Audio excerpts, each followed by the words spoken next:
Moko kuom jotelo matiyo machiegni gi jatend piny William Ruto kotelnegi kod jatend migawo mateko Opiyo Wandayi onyiso Archbishop Anthony Muheria mondo ochimre tir gi tije kendo we donjore gi chenro mag sirikal mageto yango ne jopiny gigo ma gibedo ka gitimo.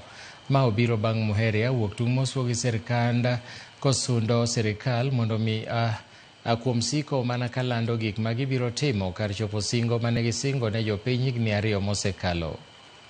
We have a duty to communicate our development plans. That is what we plan to do. We also have a duty to communicate what we are doing.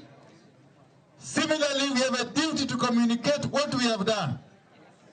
And that is something we shall continue to do without any fear of contradiction. All governments of the world always tell the people what they do.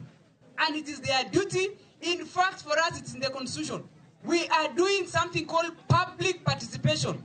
Mambo ya kanisa na uongozi wa taifa sinaenda sambamba na yule mwingine hawezi kucross the other side. Wachaneni na mambo ya siasa, ili siasa iko na wenyewe. Wakati tunapokuja hapa tukiongea maana ya miradi na tukisikiza maoni ya wananchi, we are not advertising.